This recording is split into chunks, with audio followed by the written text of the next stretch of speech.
Romanos 12, versos 3 a 8. O devido uso dos dons espirituais.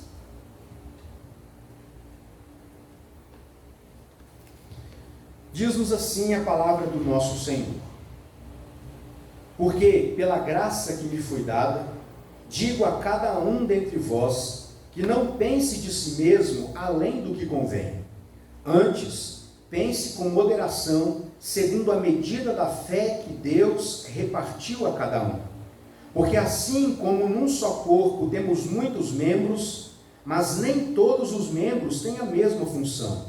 Assim também nós, conquanto muitos, somos um só corpo em Cristo e membros uns dos outros. Tendo, porém, diferentes dons segundo a graça que nos foi dada. Se profecia, seja segundo a proporção da fé. Se ministério, dediquemo-nos ao ministério. Ou ao que ensina, esmere-se no fazê-lo.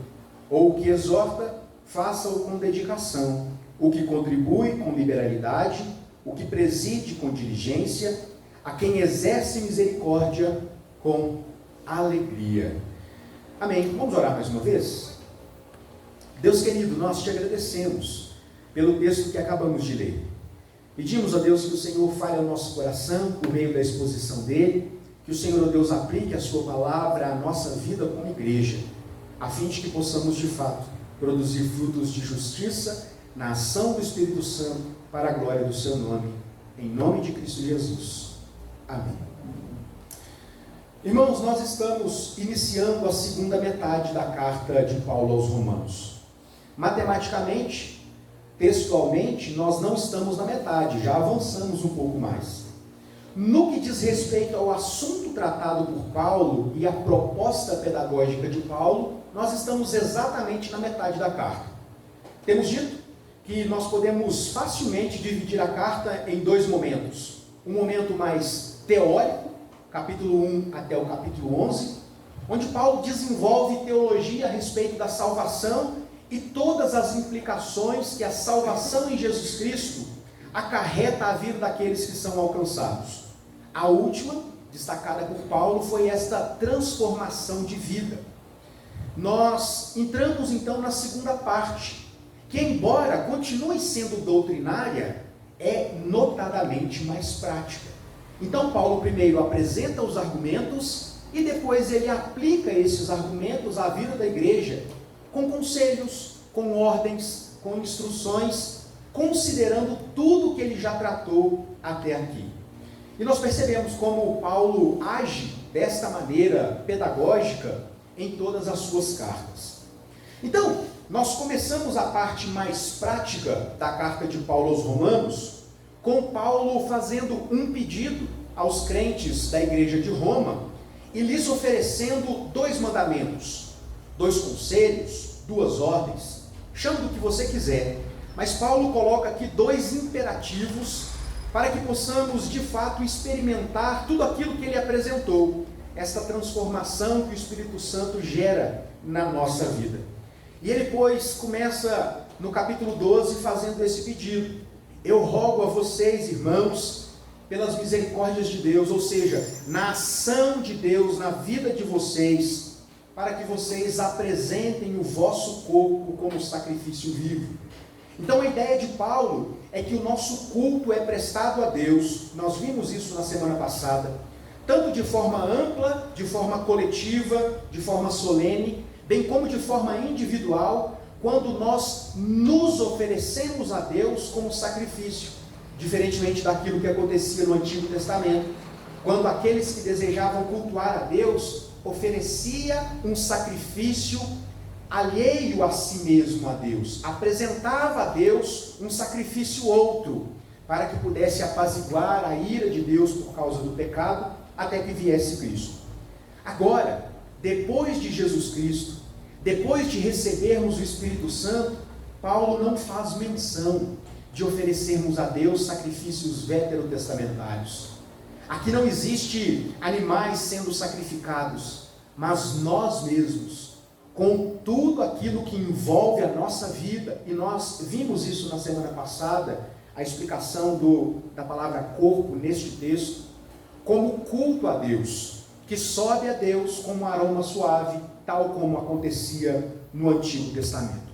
E Paulo diz que é necessário, portanto, que a nossa mente sofra ou passe pelo processo de transformação. Nós não podemos continuar vendo o mundo do mesmo jeito depois de Cristo ter entrado na nossa vida e no nosso coração. A isso Paulo chama de metanoia, transformação de mente. Trata-se de uma outra cosmovisão. Hoje nós enxergamos as bênçãos de uma maneira diferente do que antes. Assim como enxergamos o pecado e o mal do mundo de uma forma diferente como antes. De sorte que essa transformação perpassa em primeiro lugar pela nossa mente, pelo nosso intelecto, alcançando atitudes concretas, para que só então nós possamos entender qual seja a boa, agradável e perfeita vontade de Deus. Concluímos na semana passada dizendo que a vontade de Deus ela é soberana. Isso significa dizer que a vontade de Deus sempre vai acontecer. Ela sempre vai prevalecer. Quer queiramos ou não, quer gostemos ou não. Então o que Paulo está tratando aqui não é de uma oferta para convencermos a Deus a respeito daquilo que gostaríamos de receber ou viver, mas uma oferta a Deus que mude a nossa mente tão profundamente, que nos habilite a receber a vontade de Deus, escrita na eternidade, antes que nós fôssemos concebidos, como sendo algo bom, perfeito e agradável. Irmãos, só o crente, só aquela pessoa que passou por este novo nascimento, é capaz de olhar com sinceridade no coração um ambiente de profunda desesperança, desgraça ou qualquer outro adjetivo que você possa dar ao deserto que muitas vezes nós enfrentamos, de uma vontade boa, perfeita e agradável. Só um cristão verdadeiro e genuíno pode estar habilitado pelo Espírito Santo, com sinceridade no coração, e não apenas por palavras, de reconhecer que aquilo que ele está vivendo, aquilo pelo qual ele passou, é a vontade soberana de Deus e é o melhor que ele tinha para viver. Há uns dias atrás, eu compartilhei no domingo a minha interação com a dona Eva, uma paciente oncológica ali na Santa Casa de Alfenas. São ambientes muito acolhedores, naturalmente acolhedores. Ambientes onde as pessoas estão sedentas por ouvir e outras por falar das suas próprias experiências, a fim de compartilhar sofrimento ou, quem sabe, alegrias do processo. E foi nesse ambiente, esperando ali a Jussara concluir o seu tratamento, é que eu conheci a dona Eva, paciente terminal de câncer, tratamento paliativo, magrinha, extremamente debilitada, que começou a falar de Jesus para mim. E depois dessa nossa conversa, não, mas o senhor é crente? Eu falei, sou, graças a Deus, sou pastor. Aí ela ficou mais amiga minha ainda. E foi então que, no decurso da conversa, ela louvou a Deus pelo seu câncer em fase terminal. Isso constrange o nosso coração. Pode ser que em algum momento um descrente possa referir-se a um problema como sendo algo bom, que trouxe algum proveito. Mas dificilmente algo tão profundo, algo tão danoso e invasivo pode ser reconhecido como algo bom, perfeito e agradável, se essa pessoa não for um crente verdadeiro. E a dona Eva me disse, pastor, eu louvo a Deus por esse câncer, porque eu vou morrer de câncer, mas eu vou viver no céu. Se não fosse isso, eu nunca teria vindo para Jesus. Dona Eva me sensibiliza. Então, irmãos, Paulo está dizendo que esta transformação de mente produz no nosso coração a capacidade e a sensibilidade de olhar o mundo e tudo aquilo que envolve as coisas desse mundo e a nossa própria vida de uma forma diferente. Agora, dos versos 3 em diante, Paulo está tratando então de como nós podemos pegar esta vontade de Deus e aplicá-la ao contexto da igreja, do serviço comunitário dentro do ambiente eclesiástico. Lembra que eu disse que Paulo começou o capítulo 12 fazendo menção daquele sacrifício agradável a Deus, e que aquela era uma analogia com o culto sacrificial do Antigo Testamento? Então o paralelo da aplicação está aqui a partir do verso 3, como se Paulo dissesse o seguinte: sabe como você, Vanessa, pode experimentar a vontade de Deus boa, perfeita e agradável no contexto da igreja que você serve ao Senhor? É isso que Paulo está nos dizendo. E ele diz assim: pela graça, por quê? Ou seja, esse porquê aqui nos indica que Paulo está explicando a sua fala anterior. Depois dessa transformação de mente, ele explicou tudo o que acontece conosco. Ele vai dizer o seguinte, ele vai explicar como isso se dá. Porque, pela graça que me foi dada, e aqui eu preciso começar fazendo um parêntese. Os irmãos se lembram que, diferentemente da maioria das igrejas que Paulo interage aqui nas suas cartas, Romanos não é uma igreja que foi objeto do seu trabalho missionário. Paulo não foi o responsável pela plantação da igreja de Roma. Paulo não foi o responsável pelo crescimento da igreja de Roma, embora, neste momento, a igreja de Roma já fosse, ao que tudo indica, uma grande igreja. Uma igreja que, segundo a visão do próprio apóstolo, poderia sediar aquilo que estamos chamando de base missionária para que ele alcançasse a Espanha. Então, Paulo faz menção do seu ministério como sendo algo recebido segundo a graça de Deus. Paulo está mais uma vez validando os seus ensinamentos como sendo algo vindo direto do Senhor Jesus Cristo. É óbvio, todos ali da igreja já haviam ouvido alguma coisa de Paulo. Ainda que fosse aquele Paulo que perseguia a igreja, muito possivelmente, pela fala do próprio apóstolo Paulo, muitos crentes de Roma eram judeus.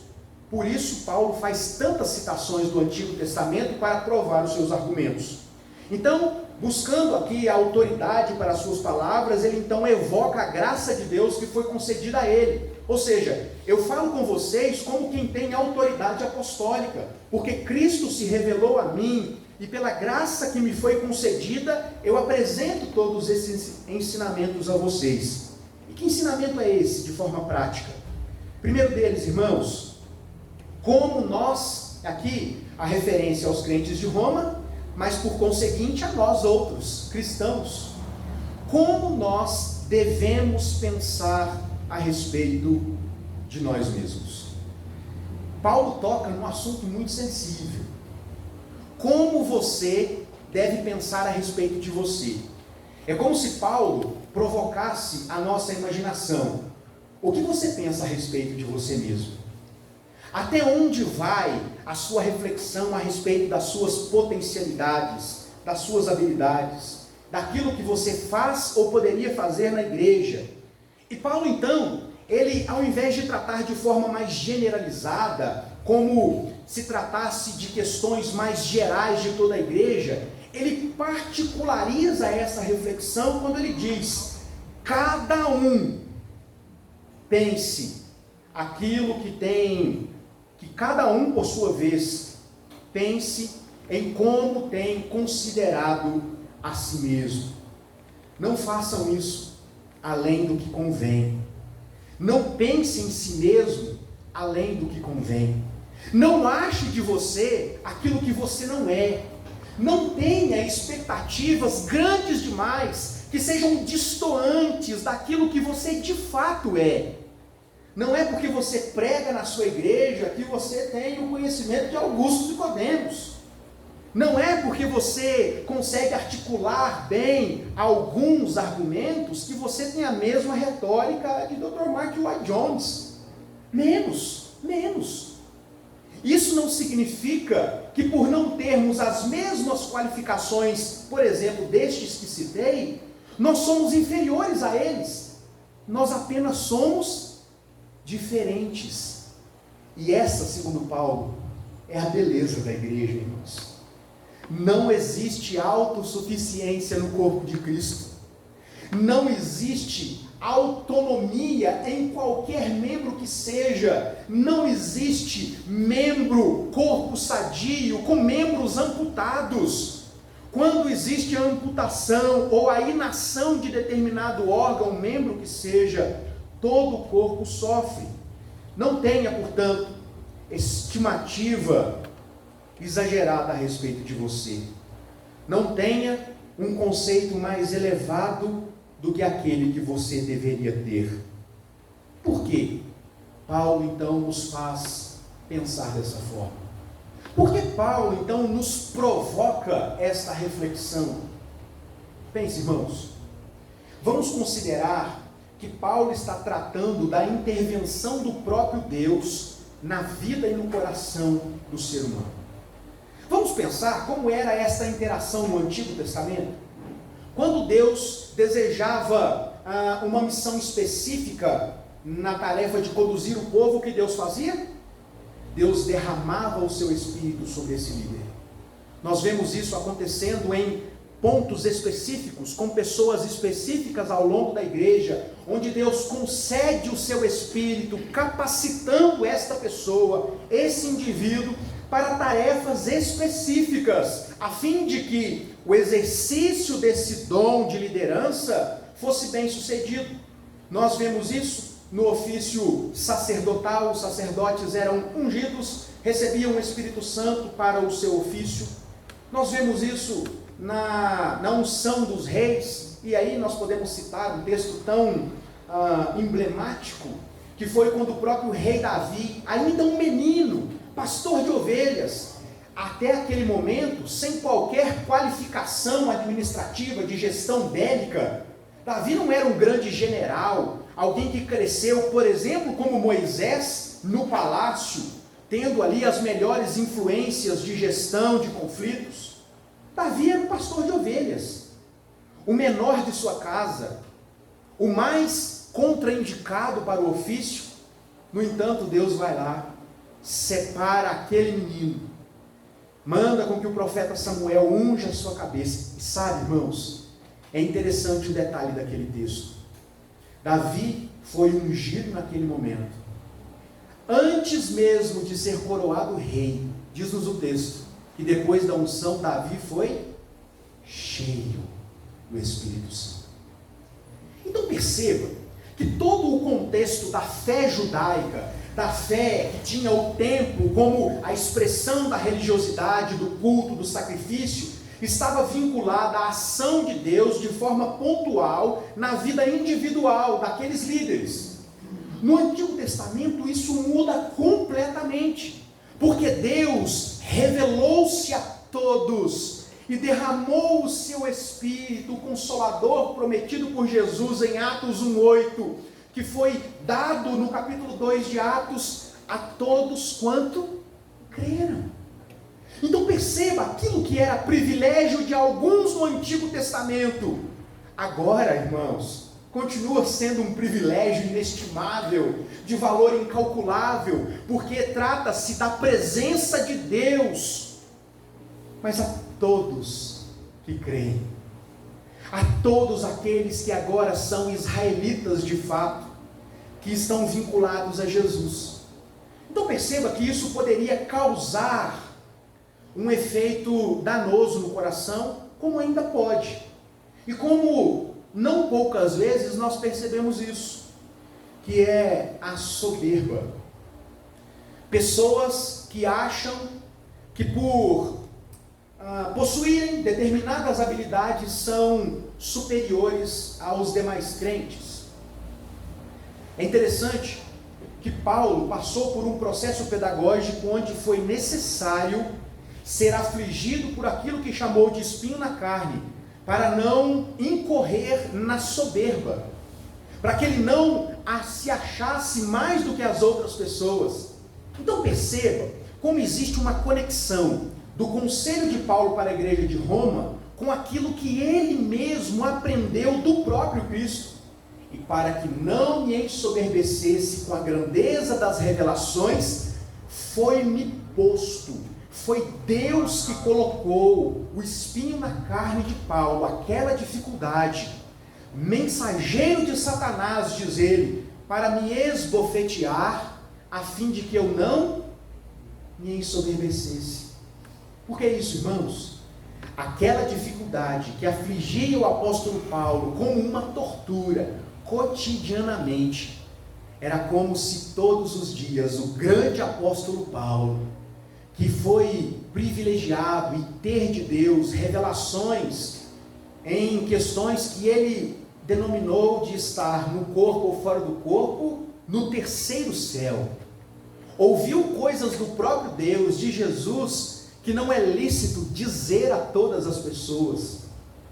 Esse grande apóstolo Paulo precisou de algo que lhe servisse de tortura, como alguém que apanha todo dia, mostrando quem ele era de fato. É como se Paulo levantasse da cama, sabendo quem era Paulo, o poder da palavra de Paulo como um apóstolo de Jesus Cristo, mas ao mesmo tempo, como um poder moderador, aquela dificuldade revelava ao coração de Paulo quem de fato ele era. Menos, Paulo, menos. Quando você é fraco, quando você é o Paulinho, o meu filho, aí você é o Paulão, o apóstolo. Então, irmãos, Paulo está dizendo que nós não podemos pensar além daquilo que nós devemos, além daquilo que nós somos, como uma forma de preservar o nosso próprio coração. Irmãos, Paulo poderia, com certeza, ser o apóstolo que foi, faltando qualquer um dos seus membros. Paulo poderia ser quem foi se tivesse enfrentado muitas outras dificuldades, mas ele não poderia ser quem foi se fosse alguém orgulhoso. Não poderia. E por isso Paulo agora está dizendo que a maneira pela qual nós experimentamos esta vontade de Deus para a nossa vida, no âmbito eclesiástico, na igreja, é tendo consciência de quem somos e das habilidades que nós temos. Porque perceba, Paulo não está tratando da negação de habilidades. Não pensem de vocês mesmos além do que convém. O que Paulo está dizendo aqui, irmãos? O termo grego, ele nos traz a ideia de pensar com moderação, equilíbrio, bom senso, ou simplesmente humildade. É reconhecer que eventualmente não, necessariamente em alguma área do serviço cristão, você será bom, porque Deus é quem te capacita. Porque é Deus quem colocou em você, por sua livre graça, o dom de exercer determinado ministério. Então a questão aqui não é a negação de habilidades, a negação de quem você é ou das suas potencialidades, mas uma visão exata daquilo que você é e de quais são as suas habilidades. Eu li um comentário que foi muito interessante, uma colocação do Dr. Mark Dever. Ele diz algo interessante e ele cita a sua própria comunidade batista lá nos Estados Unidos, e ele diz assim: irmãos, a má compreensão desta instrução de Paulo tem causado grandes problemas na igreja. Sabe por quê? E aí ele cita o exemplo da igreja dele. Porque existe um irmãozinho tal, que ele é muito bom para determinada coisa, mas ele deseja servir a igreja naquilo que a igreja está vendo. E aí ele cita o caso de um irmão, eu não me lembro exatamente qual eram os dons, lembrei, que o irmão, ele tinha o dom de ensino. Ele era professor na sua vida normal, e ele aplicava todos os seus conhecimentos específicos, abrangentes, na vida profissional dele, na igreja. Isso é um dom de Deus. Está aqui o dom de ensino. Existem aqui pré-requisitos necessários para que as pessoas, os nossos interlocutores, compreendam aquilo que está sendo passado. Quem nunca teve um professor que sabia muito, só não conseguia comunicar? Acho que todos nós. Então existem qualificações necessárias para um bom professor. E esse era o caso desse indivíduo que queria cantar no coral. Ele queria, tinha boa intenção, disse Dever, tinha o desejo, ele tinha disposição, tinha disponibilidade. Ele só não tinha o dom, tia sério. Ele só não cantava. Era como se eu falasse para tia Célia, eu quero cantar lá no coral. Com todo o amor no coração, a senhora teria que me chamar de lado e exercer o dom da exortação aqui. Dizer, ô pastor, parece que o senhor se dá melhor pregando. Não é? Se concentra nisso aí, porque eu acho que vai dar mais certo. Então, irmãos, esta é uma realidade experimentada em muitos ambientes, na nossa igreja e em todas as igrejas. Quando crentes bem intencionados, não compreendendo a respeito do seu próprio chamado, desejam fazer aquilo que eles entendem ser algo bom, não necessariamente aquilo para o qual Deus chamou o seu coração. Então, Paulo está dizendo o seguinte: pense você, com equilíbrio, com humildade, com bom senso, onde você pode servir. E seja sincero para com você mesmo, não se ache mais do que você gostaria. Pode ser que você tenha alguém como referencial, mas então estude como aquela pessoa, se esforce como aquela pessoa, e o desenvolvimento deste dom que Deus te deu vai alcançar patamares cada vez mais elevados, para a glória própria, para a glória de Deus. Então, em primeiro lugar, o que Paulo está dizendo é o seguinte: não pense além do que se deve no que diz respeito à vida de vocês. E aqui, irmãos, este conceito está aplicado a habilidades, a dons que devem ser desempenhados no contexto da igreja. Tudo isso para evitar o orgulho e para evitar também, sabe o quê? Aquilo que alguns chamam de, Augusto Nicodemos chama isso de orgulho invertido. É alguém que chega para Dona Maria e diz: Dona Maria, louvamos a Deus pela vida da senhora, pelo esforço da senhora à frente aí, coordenando as ações do Ministério de Ação Social e Diaconia. Dona Maria: nada, eu não tenho dom para isso não, eu vou só fazendo. Sabe o que é isso, irmãos? Augusto Nicodemos chama de orgulho invertido. É a pessoa que, numa ideia distorcida de humildade, nega habilidades sem considerar que tais habilidades foram dadas pelo próprio Deus.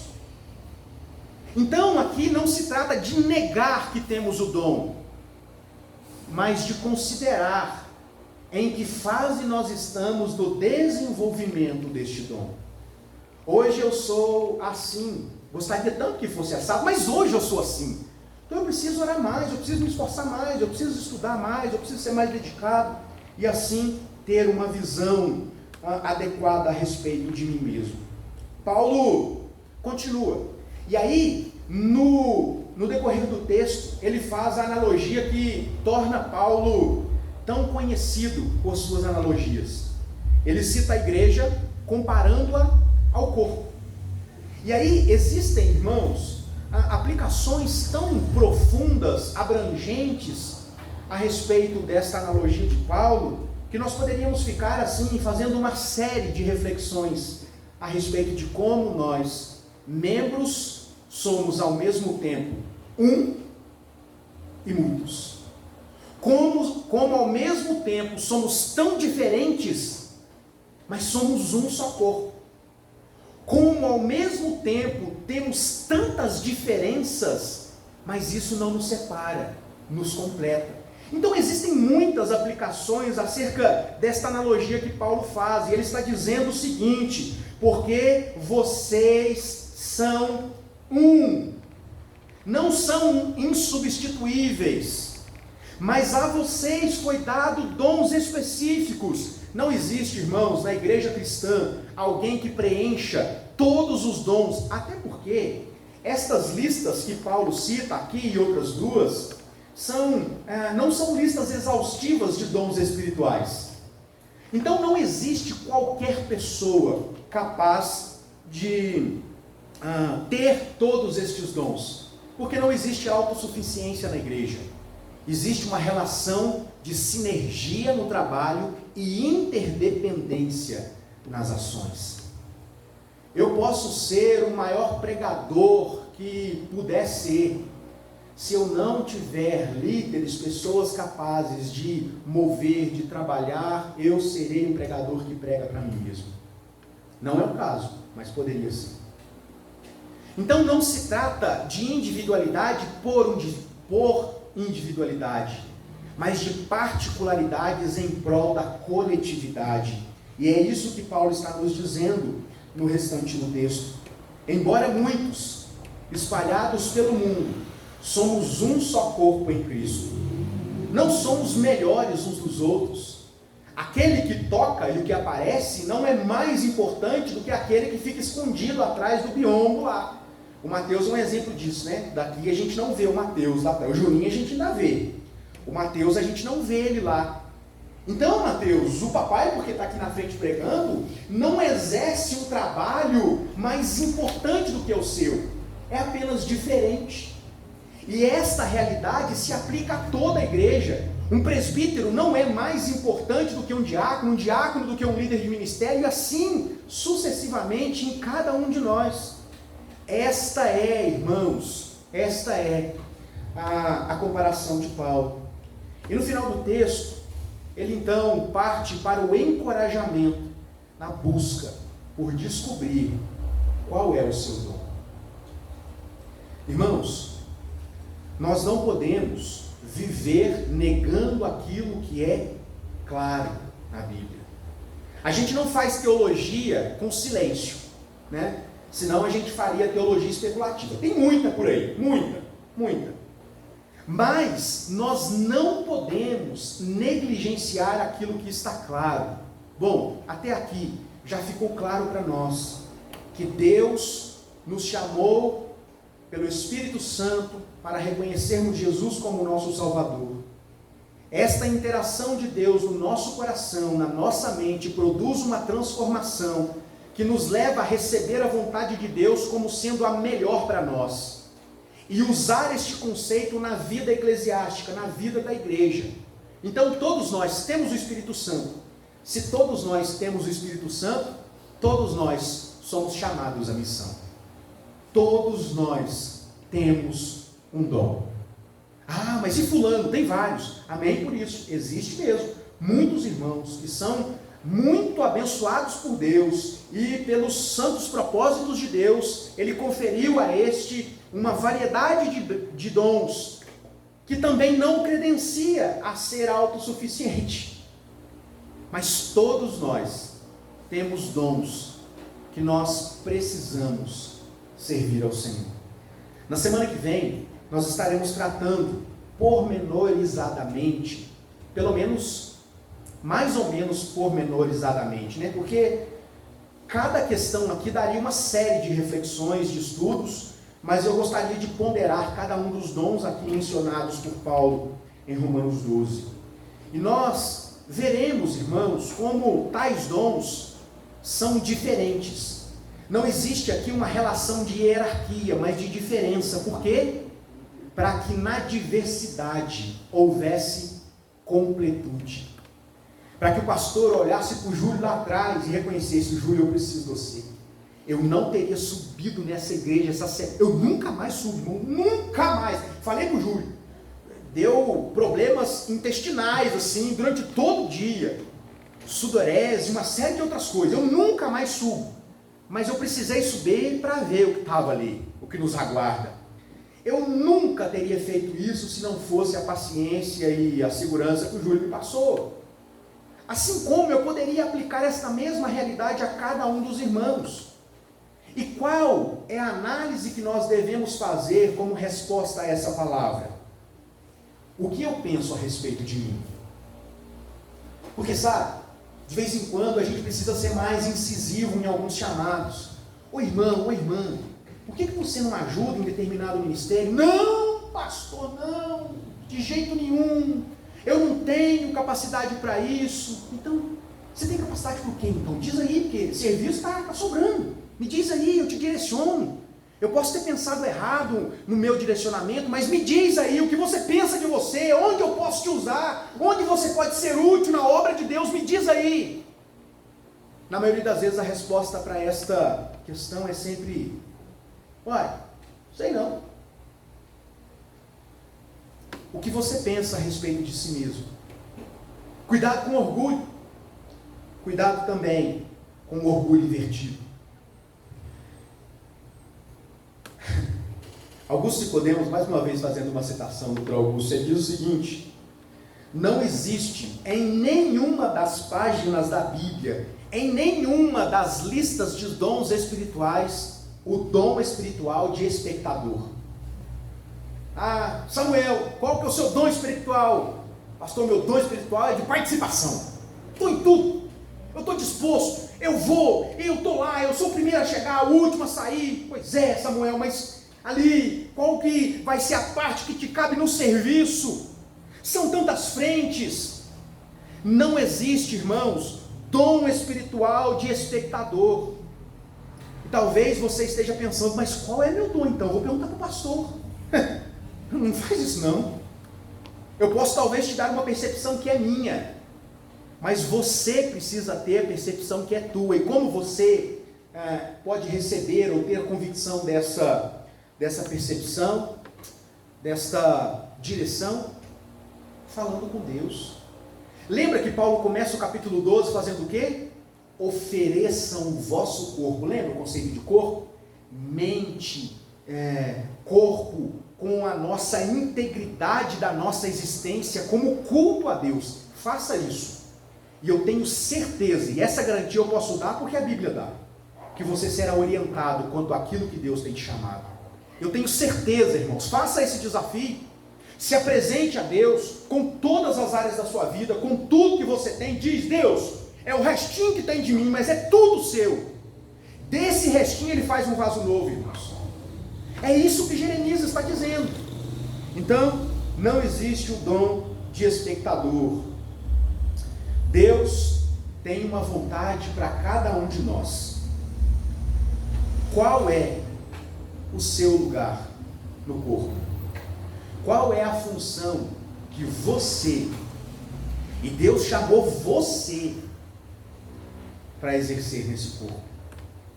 Existem membros que se destacam pela sua aparência, pela função exterior que exerce, mas existem tantos outros órgãos e membros que, embora não apareçam, realizam um trabalho de vital importância que mantém o corpo operante, sadio e capaz de continuar avançando. Eu não sei de fato, com certeza, qual é o dom que Deus tem te chamado. Eu posso apontar algumas direções com base nas percepções que eu tenho, e assim, irmãos, é que nós vamos caminhando e norteando as nossas atitudes. Eu quero concluir chamando você a seguinte reflexão: considere aquilo que a igreja pensa a respeito de você. Eu não estou dizendo para você achar que é isso e pronto, acabou. Mas considere o que a igreja, estou falando de pessoas individualmente, o que a igreja pensa a respeito de você. Sabe por quê? Eu aprendi algo interessante. Durante o meu... Para a gente ser pastor da igreja, a gente passa por vários testes, né? Durante o meu primeiro pré-teste, porque você faz um pré-teste no conselho, mas por isso foi tranquilo, eu era presbítero, então eu já subi assim mais tranquilo, né? Eu estava falando com iguais. Aí depois você vai para o pré-candidato presbitério, aí complica, você não conhece ninguém lá, você é só mais um no meio de um tanto. Depois você é pré-candidato mesmo, então hoje eu estou falando do terceiro teste. E no quarto teste, quando eu fui me tornar candidato oficial do presbitério, me fizeram o seguinte questionamento, e esse me fez refletir: o que as pessoas acham, o que as pessoas pensam quando você diz para elas que você deseja ser pastor? Parei. Não sei. Eu não sei o que as pessoas pensam a respeito disso. Mas eu precisava saber. Eu precisava saber isso. Porque Deus está nos exortando por meio dos nossos irmãos. E aqui, exortação não é simplesmente chamar a atenção. É motivar, é oferecer ajuda. Literalmente chamar de lado. como alguém que deseja apresentar o seu ombro, o seu braço, companhia, direcionamento, alguém que ora com você e por você, te apontando direcionamentos. Considere o que a igreja pensa de você, das suas potencialidades. Quando mais pessoas disserem a você que você parece ter aptidão para determinadas coisas, considere, apresente essas coisas diante de Deus, irmãos. E em sendo vontade de Deus, isso será bom, perfeito e agradável. Vai ser tranquilo? Não. Vai ser um mar de rosas? De jeito nenhum. Você vai ter sempre sucesso do ponto de vista humano? Menos ainda. Mas sabe, irmãos, nós seremos, assim agindo, as pessoas mais realizadas, porque estaremos naquilo que no jargão evangélico acostumamos dizer que é o centro da vontade de Deus. Que Deus nos ajude a conhecermos, a reconhecermos e a pedirmos a Deus para que Ele nos revele quais são os nossos dons. Tenho orado por isso, para que Deus me conceda a graça de ser útil em mais frentes nos ministérios da igreja, para que Deus me conceda a graça de perceber questões específicas onde eu posso ser mais útil, usado por Ele. E eu convido você a fazer o mesmo. Chegue para Deus hoje, antes de dormir, e diz: seja um pouco mais reverente. Hoje, pela manhã, eu conversava com um amigo, e ele disse: pastor, eu estou com vergonha de pedir as coisas para Deus. Eu falei, é pecado, né? Porque quando é assim, a gente fica envergonhado, é pecado. Eu falei, mas o que está acontecendo? É só confessar a Deus. Não, é tudo que eu peço que me dá. Irmão, então aproveita a onda, aproveita a maré, você está no caminho certo. Se você está pedindo para Deus e Deus está te dando, surfa, está tudo indo bem. O contexto ali era de prosperidade mesmo, sim, de aquisições que tem sido bênção na vida dessa pessoa. Tipo, eu não sei como isso está acontecendo. É lícito, é objeto de trabalho, esforço, da língua torcida. Ele falou, como assim? Eu falei, já falei, né, torcendo, é o Felipe, tá parecendo o Felipe, mecânico. Você está torcendo a chave, é lícito, você está sendo honesto com os clientes. Felipe, eu não vou cortar isso no vídeo. Você está sendo, então, surfa na onda, meu filho. Eu falei, não, eu falei assim, e aí Deus? Eu falei, não, mas seja mais reverente, você está falando com Deus, não é comigo não. Então chega em casa, irmãos, antes de dormir, e fala assim, Deus, e aí? Onde? O quando, irmãos, é agora. Para de ficar perguntando, Deus, quando o Senhor vai me usar? A partir do momento que você recebeu Jesus, esse é o tempo. Se você não tem sido útil do ponto de vista de disponibilidade e disposição, você está negando o dom que Deus te deu. Você é responsável por isso. E você quer que eu ponha uma pulga atrás da sua orelha? Você vai ser responsabilizado por isso. Lembra da parábola do administrador mau? Então, irmãos, consideremos todas estas coisas como uma exortação da palavra de Deus, como fonte de reflexão, para que a gente nem pense muito a respeito da gente e nem pense nada, que a gente só pense aquilo que a gente é.